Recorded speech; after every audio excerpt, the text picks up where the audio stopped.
5 juta dan 6,5 ini adalah gaji bulanan di kedua perusahaan tersebut. Jadi oke lah perusahaan yang B gajinya 6,5 dia lebih gede. Dan kalau reason kalian ngambilnya yang B karena gaji bulanan lebih gede ya masuk akal. Tapi kalau secara tahunan, kira-kira yang B sama nggak sih sama yang A?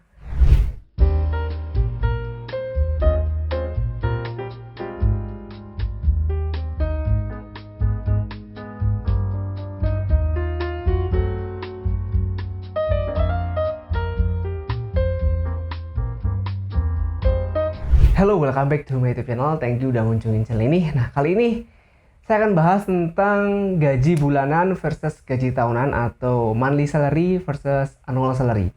Mungkin ini adalah informasi yang baru buat kamu fresh graduate ataupun buat kamu yang udah sempat kerja ataupun udah kerja lama ya. Mungkin ini adalah sesuatu yang baru, tapi saya mau berbagi karena saya rasa ini tuh penting banget untuk diketahui. Walaupun ya mungkin bisa dipakai atau enggak, karena ini dipakainya itu di kondisi tertentu doang. Jadi kenapa sih kita perlu tahu apa itu gaji bulanan?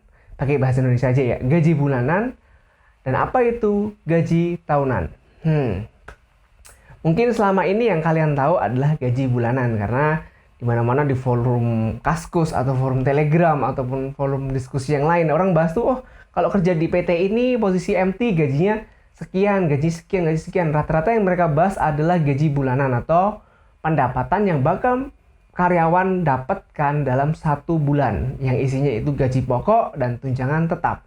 Nah, tapi ada banyak orang yang belum tahu dan tidak tahu tentang gaji tahunan. Gaji tahunan itu isinya hampir sama, yaitu gaji pokok dan tunjangan tetap, tapi ada tambahan lain-lainnya. Nah, lain-lainnya itu banyak banget. Contohnya nih, ada tambahan bonus, ada tambahan allowance. Allowance itu bisa banyak banget, allowance transportasi allowance atau mungkin home allowance atau apapun itu. Terus ada bonus kinerja, ada THR, ada bantuan cuti. Nah, ini intinya semua yang diberikan perusahaan ke kalian dalam 1 tahun itu nanti akan digabungin dan dijadiin satu. Nah, itu nanti kita sebut sebagai gaji tahunan.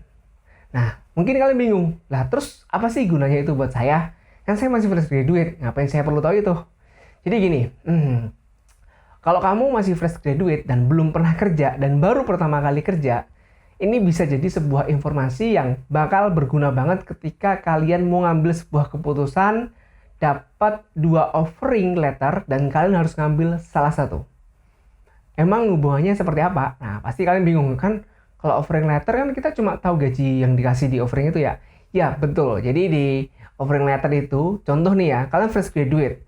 Kalian diterima nih di 2 perusahaan secara bersamaan dan kalian harus mengambil sebuah keputusan. Saya harus ngambil yang A atau yang B. Nah, itu kalian perlu banget tahu yang namanya gaji tahunan. Kalau gaji bulanan saya yakin ditulis secara jelas di offering letter itu. Karena offering letter secara umum itu isinya pasti gaji pokok dan tunjangan tetap dan tunjangan tidak tetap itu apa aja gitu. Nah, tapi untuk gaji tahunan itu nggak tertulis secara detail dan kalian harus cari tahu sendiri. Kembali lagi ke ngambil sebuah keputusan. Nah, kalau udah dapat offering nih 2 perusahaan A sama perusahaan B. Nah, kalian bingung nih. Si A sama si B. Anggap aja contoh nih, si A gajinya dia ngasih 5 juta. Si B ngasih gaji 6,5. Nah, kalau kita lihat secara kasar atau mungkin cuma nilainya doang, value-nya doang, 5 sama 6,5 pasti gede yang 6,5 dong. Of course, pasti kalian mikir, oh 6,5 ini yang lebih gede. Nah, tapi kalau kalian coba take look lebih dalam lagi, melihat lebih dalam, 5 juta dan 6,5 ini adalah gaji bulanan di kedua perusahaan tersebut. Jadi oke lah perusahaan yang B gajinya 6,5 dia lebih gede. Dan kalau reason kalian ngambilnya yang B karena gaji bulanan lebih gede ya masuk akal. Tapi kalau secara tahunan, kira-kira yang B sama nggak sih sama yang A? Nah, ini perlu kita lihat lagi. Nah, cara ngelihatnya gimana? Cara ngelihatnya gini. Kita mulai nih. Jadi kalau mau ngelihat gaji tahunannya, kalau kalian masih fresh graduate, itu yang gini. Yang pertama, si perusahaan A kan tadi 5 juta, gaji pokok sama tunjangan tetap anggap aja 5 juta. Dan si B, gaji pokok dan tunjangan tetap itu 6,5. Udah kan, udah pasti menang yang si B kan, karena dia ada selisih 1,5 juta. Nah, itu kalian kali yang ini tadi 5 juta kali 12 bulan, yang ini tadi kalian kali 12 bulan. Itu adalah pendapatan tahunan kalian yang berdasarkan dari gaji pokok dan tunjangan tetap aja. Yang sini 5 kali 12, 60. Yang di sini 6,5 kali 12 ya 60, ditambah 1,5 kali 12 berarti 18. 78, 60 dan 78. Selisih banyak berapa? 18 juta. Nah, itu untuk gaji pokok dan tunjangan tetap. Tapi perlu kalian ingat, dalam bekerja di suatu perusahaan, kalian tuh nggak hanya dapat gaji pokok dan tunjangan tetap. Kalian bakal dapat bonus. Yang jelas, bonus perusahaan A tadi dan perusahaan B itu pasti beda. Yang berikutnya, tunjangan hari raya. Tunjangan hari raya rata-rata minimal tuh 1. Tapi perlu kalian ketahui, ada juga kok perusahaan yang tunjangan hari raya 1,5 dan cukup banyak. Nah, kalian nggak tahu kan? Nah, tunjangan hari raya. Terus tunjangan cuti. Tunjangan cuti, beberapa perusahaan ada yang menerapkan 1 kali THP atau take home pay, yaitu gaji pokok dan tunjangan tetap. Beberapa perusahaan hanya menetapkan berdasarkan gaji pokok, dan beberapa perusahaan hanya menetapkan nilai tertentu yang itu ya bukan gaji pokok kalian, bukan tunjangan tetap kalian, tapi angkanya segitu. Nah, itu perlu kalian lihat. Nah, berikutnya kan tadi udah bonus, THR, tunjangan cuti. Nah, ini keempat, another allowance atau tunjangan lain-lain. Tunjangan lain-lain itu saya nggak bisa sebutkan satu persatu karena mungkin setiap perusahaan tuh punya aturan atau mungkin allowance yang berbeda-beda. Intinya, other allowance ini adalah tunjangan-tunjangan yang diberikan kepada kalian selain 3 hal ini. Bisa jadi itu kayak lembur, bisa jadi itu kayak tunjangan dinas, bisa jadi kayak tunjangan ABCDE, dan saya pun nggak tahu ya. Nah, kalian perlu tanya itu ke HRD. Jadi tanyanya nggak usah langsung detail annual salary berapa sih di sini, nggak.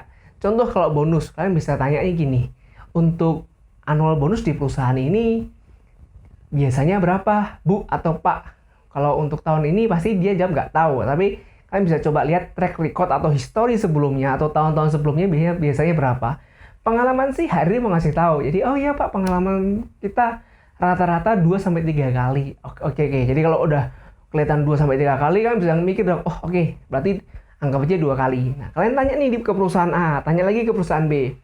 Habis itu, kayak tunjangan THR. THR biasanya ditulis kok di offering, tapi kalau nggak ditulis, kalian bisa tanya. THR 1 kali gaji, atau 1,5 kali gaji, atau 2 kali gaji. Perlu kalian confirm lagi. Habis itu tunjangan cuti. Kalian bisa tanya juga nih. Kalau pengalaman saya, setiap perusahaan tuh pasti ada namanya tunjangan cuti. Cuma nilainya itu beda-beda. Kalian bisa tanya juga ke HRD, apakah ini 1 kali gaji, apakah ini 1 kali THP atau gapok doang, atau mungkin angka tertentu. Nah, kalian perlu tahu juga. Nah, yang berikutnya, other allowance atau pendapatan lain-lain selain 3 hal ini. Mungkin kayak lembur tanya, kalau saya kerja di perusahaan ini, saya kerja lebih dari 8 jam, dibayar atau enggak? Atau gaji segini udah all in. Maksudnya, kamu mau kerja sampai jam 10 malam, kamu masuk hari Sabtu atau Minggu, ya gajimu tetap segitu. Nah, itu perlu kalian ketahui. Nah, seperti itu. Jadi nanti kalian udah bisa kayak bandingin gitu, yang perusahaan A tadi yang gaji pokok sama tunjangan tetap cuma 60 juta, yang sini 78. Nah, terus kalian tambahkan tadi THR, bantuan cuti. Nanti akan kelihatan nih prediksi annual salary-nya berapa. Karena gaji gede di awal atau gaji gede di gaji pokok sama tunjangan tetap, itu nggak jamin loh annual salary-nya lebih gede. Karena pengalaman saya dan beberapa teman saya yang pernah saya mungkin tanya, tapi ini private dan confidential, nggak mungkin saya share. Ada beberapa teman saya tuh gaji pokoknya ya, gaji tahunannya ya udah, gaji setiap bulannya dia dikali 12 sama THR. Kalau ada bonus ditambah bonus, kalau nggak ada. Itu ada. Jadi anggap aja gajinya dia 5 juta nih. Nah, 5 kali 12, 60 ditambah 5 juta THR. Ya udah 65. Itu yang dia dapatkan selama 1 tahun penuh. Tapi ada juga nih teman saya, gaji pokoknya itu sama tunjangan tetap tuh di bawah 5 juta, anggap aja 4 juta. Tetapi annual salary-nya bisa sampai 100 juta. Karena dia banyak banget allowance-nya, tunjangan cutinya gede, bonusnya gede, dia ketika lembur itu dibayar gitu. Jadi ya kayak banyak faktor gitu. Makanya buat kamu yang saat ini lagi banding-bandingin, kira-kira saya mau pilih A atau B ya, dapat offering dua-duanya nih. Jangan cuma lihat gaji bulanan, lihat secara annual, karena itu penting banget. Oh iya, terlepas dari itu, ini juga berguna banget buat kamu yang mau pindah ke perusahaan lain kalau kamu udah kerja. Jadi kamu udah kerja nih di PT ABC contohnya ya, kamu pengen pindah ke PT Badak contohnya, jangan Badak ya, dan perusahaannya PT DEF gitu. Nah, mungkin kamu dapat offering lebih gede di DEF, mungkin 1,5 kali gaji salary-mu, tapi coba cek lagi annual salary-nya, karena Ya nggak bisa dipungkirin pendapatan kalau kalian bandingin bulan ke bulan tuh kayak nggak apple to apple, bandingnya tahun ke tahun.